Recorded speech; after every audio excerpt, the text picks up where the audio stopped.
How's it going today, everybody? This is Kaiju Addict, your host, back again with another figure review, set review, I guess I should say.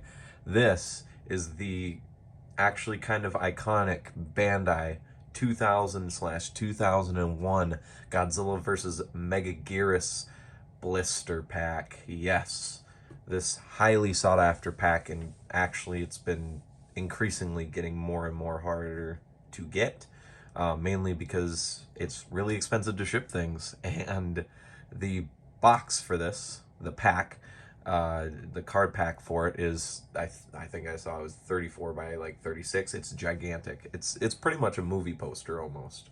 It's as big as my cardboard or my background. So I don't have it with me because I'm not doing videos. So let's get on to this video because this is probably going to be long. We're going to be going from smallest to largest. So Godzilla will be last.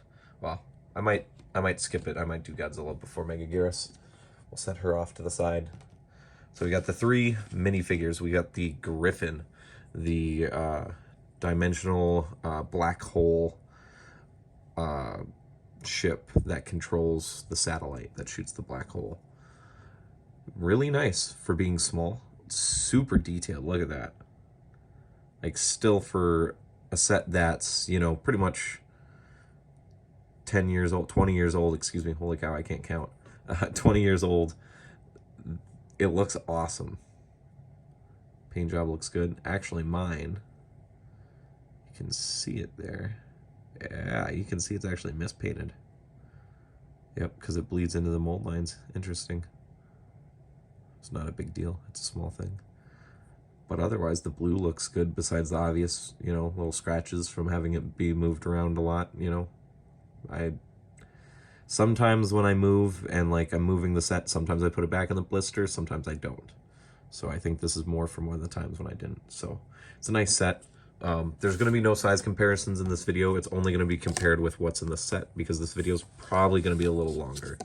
So, but the Griffin compared to Godzilla, I believe this is about right, because Godzilla does get the grab on one of the ships. I think that is actually super correct. I actually, yeah, I believe this is, it could probably maybe be a little bit smaller, but that's good. So, the Griffin is in perfect scale, and it looks nice. So, there we go. The next thing is the Meganulon, the first form. The egg gets shot out of the dimension tide in the first act, and then it becomes this. These are a little bit bigger than people, and it starts eating people, and then it floods the city. So let's look at the detail on it. Look at all that detail. Oh my golly. Is this Bandai?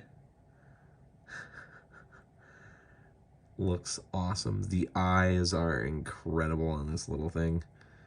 Such a little accessory. It makes me hope, like, little sets like this and looking at this, that if Bandai Premium continues to do large-scale figures, if they were to do a Destroya, it would be a Destroya with all the versions of Destroya in it, and the vinyls for those would still be really, really good comparatively. Hopefully, Bandai, please do it. We need a good vinyl in scale Destroya. So the paint job on this is also done nice. It's got the white stripe, you know, just sprayed quick, but it's not too messy on the legs. Then those eyes look incredible. But the sculpt on these are just absolutely stunning. Super small. These never get near Godzilla. Now, because these are people size, this isn't accurate at all. It's supposed to be super small compared to Godzilla. It should probably be more closer to like that. But it still looks good. It's mainly, you know, these are extras, so I would say scale isn't super important because you can change it around a little bit to make them a little bit quote-unquote bigger. So the Meganulon looks nice. And the Meganula, the form after the flood, when they start cocooning on the side of the buildings and they hatch. This is the form where they steal more energy to bring back to the Megagurius that's hiding in the sewers. The paint on the wings actually looks really good. I like that. You know, it's kind of just like a little small spray of the I want to say that's green, but it could also be like a bronze. Of course, it could also just be color faded. And color blindness isn't really letting me know what specific color that is, but it looks nice. It looks like green, but it also looks like brown, and it looks like bronze. It's just all the same, but it looks nice. It also has like this nice little sprinkle of like, you can see like the silver, except it's like almost holographic, like a Pokemon card, and that looks really cool. I kind of wish the whole figure has that. Only the top, like the head has it too. Like, look at that. Super cool. The eyes look great on this one as well. Just like little chocolate candies. The underside isn't painted at all, which is to be expected from Bandai. There's pretty much no way to display these except like on the ground like this. So really not having the full paint job completed isn't too bad. It doesn't continue down the tail though, so that's a little weird. It cuts off right there. So up there it's all nice, and then the little edge, it's kind of like eh. But that's okay. No articulation on these minifigures, by the way. They're just vinyl, hard vinyl for the bodies, and then soft for the rest. So don't be messing around with this. These will break or tear. But they look nice. Now the size comparison for this, way too big. Way too big. You're supposed to fit thousands, you know, on Godzilla, because in the scenes, you know, they're super small. But once again, it's an extra. For it to be in scale, it would have to be like, you know, the wingspan would have to be smaller than this guy. So it just, it wouldn't work. It wouldn't work. So, but it's still a nice figure nonetheless. Let's move in with Godzilla. We'll save Megagurius for last because there's more to say about her than Godzilla. So this is the Toho Kaiju Godzilla 2000 mold with one slight little change. There's something changed about it because this one seems a little bit more hunched over. I don't know if they changed the legs. The Godzilla 2000 also seems a little bit bigger than this one. But this one is obviously different because it's the heat ray version. Normally when you see these sold as like singles and not with the whole set, people just call this Heat Ray Godzilla 2000.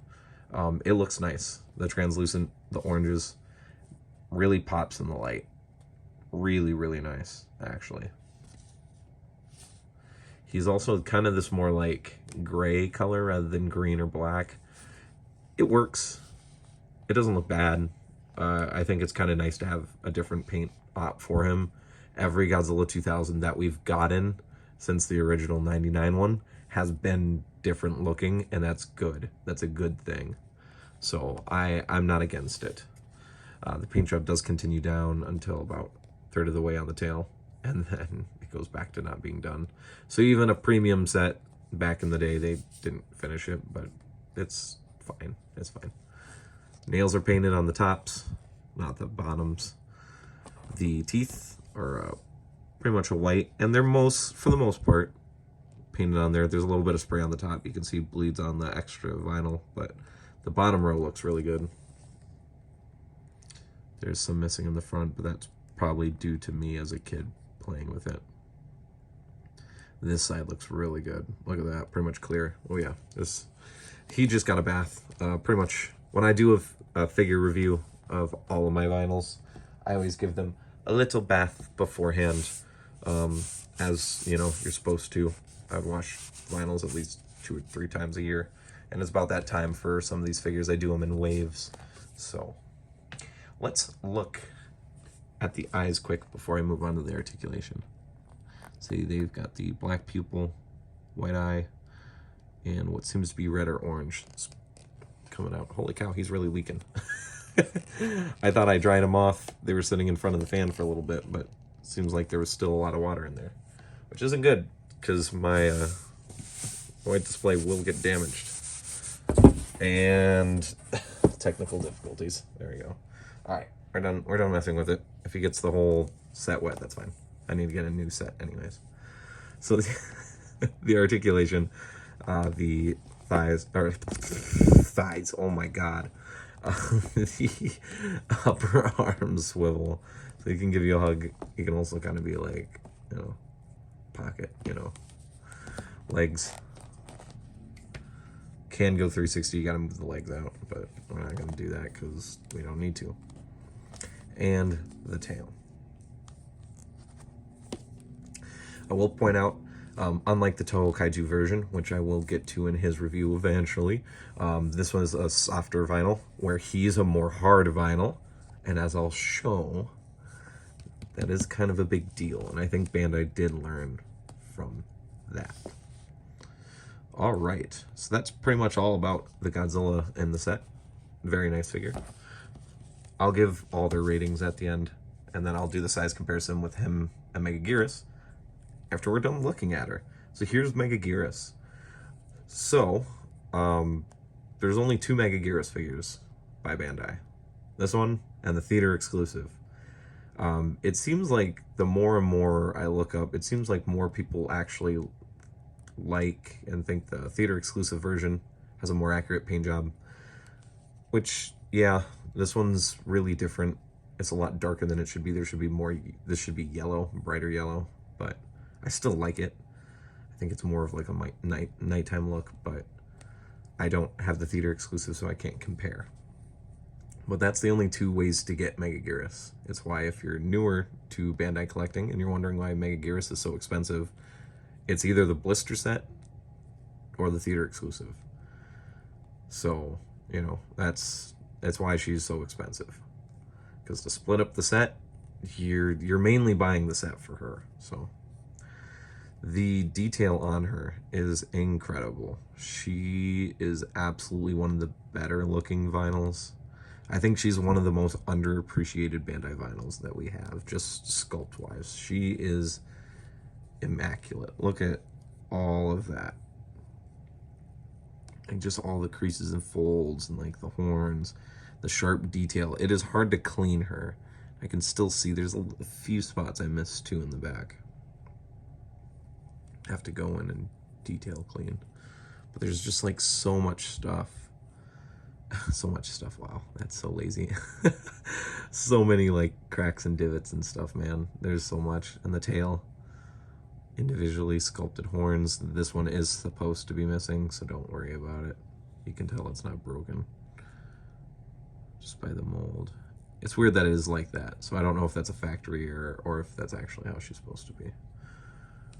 The end tail with the hook. The underside. Still continuing the nice, she's got the energy orbs right there. Just incredible, incredible, incredible, incredible sculpt. This is honestly, I think, one of the figures that should get a re-release sooner than later. I mean, her and Orga are definitely up there. Definitely, definitely. 2 figures that don't get enough love. That face. The eyes. Evil. Evil, evil, evil looking.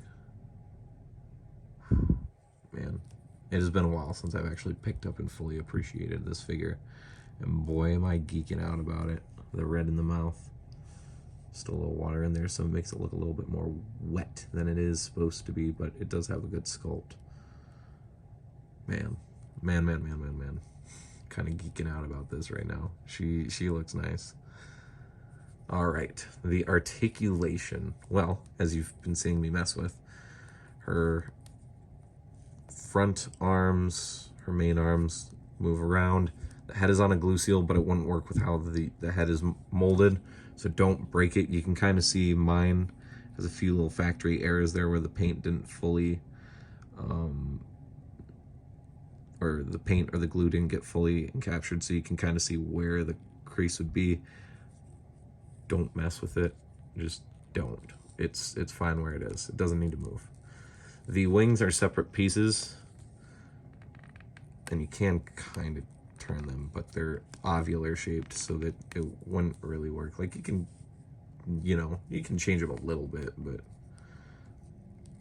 like I said, this is kind of more of an expensive vinyl. I don't think I would mess with the things that aren't supposed to be messed with.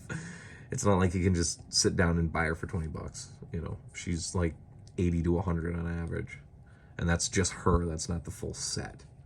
The bottom legs all individually move, so you can get her like that, which this, oh shoot, looks way better. Just completes the look. Looks so nice, man. This vinyl's super cool. And then the tail can kind of like shift it a little bit, which this one I think you're more fine with. It does rub up against, but there's not a lot of pain in there. So you kind of, it adds, you know, a little bit of dynamic. You can tell she's turning because the tail is moved. So you can kind of add that dynamic to it, but like you can't get it past like there. It's not a lot, but it is enough. It's enough. It's kind of like the wings. There's a little bit, but not like, you're not getting too much out of it. So it kind of counts and it kind of doesn't. So, all right, let's look at the size comparison of Megagurius and Godzilla.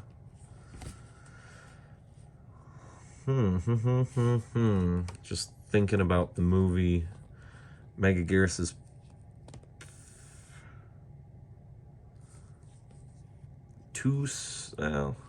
she's too small for this Godzilla. For people that don't know, the first two Godzilla 2000 figures, this one and the Toho Kaiju one, are actually a little bit more upscaled. They're closer to 7 inches, like in that scale range. I don't know why they're bigger. They are bigger though. They're bigger than everything. These two are giants. But the 50th Memorial box set and then the newer regular movie monster series Godzilla 2000, I believe, are the scaled down ones. It's the reason why I kind of think I should buy one, just to have a more scaled one. But I also plan on getting the 50th Memorial box set, so I've been kind of on the edge about it. I don't want to own too many of these guys, even though I love this figure. So Megagurius is a little bit too small, but I mean, it's not too bad. It's not the worst. Definitely worse scaling out there between figures. So that pretty much wraps it up for this review. I don't want to sit here and go on too long. I'm at what? Whew, holy cow. All right. We're almost at 20 minutes. So yeah, that's that's curtains closed, guys. All right. Well, this set, although rare, is definitely worth the pickup if you can afford it. Now, before this, I went and looked a little bit. It seems like it's hovering at the 150 to 200 range. I got mine. It wasn't the most excited thing I was able to get at G-Fest 2011, but it was definitely the best deal. I got the whole set for $75. That's insanity. You know, even back then, because online it was 130 to 150, and I got it brand new, mint, no cuts or nothing on it, for 75. So it was also the hardest thing to find a bag for the plane. So this set is awesome, period. If you can get it, I recommend getting it, because you're probably going to be spending $100 on the Megagurius anyways. You might as well spend the extra 50 to 100 for the rest of it, because I believe this Godzilla separately also goes for 50, 75. So as a set altogether, this is definitely a 9 out of 10. Individually, not counting the minifigs, the Godzilla's an 8 out of 10. He's really awesome. I love him. He's great. He looks great next to the other one. You can also use him for any Millennium showcase with the suit. And the Megagurius is an 8 out of 10. It's really only, although the paint job looks nice, it's not screen accurate, so I have to dock it just a little bit. But otherwise, the figure's pretty much perfect. It's easily one of the most underappreciated Bandai sculpts that are out there, and hopefully she'll be next on the pre-order list. Anyway, guys, if you enjoyed this video, please like, comment, and subscribe. I know it's a long one, but I wanted to give a longer video for this set and to kind of celebrate my stop motion test that I did the other day that I'm about to start doing the next part for. I've already upgraded a few things, so hopefully this one will be even better. So stick around for that. Like, comment, and subscribe. This is Kejime Addict, your host, and I'm signing out. Stay safe and rock on, guys. Peace.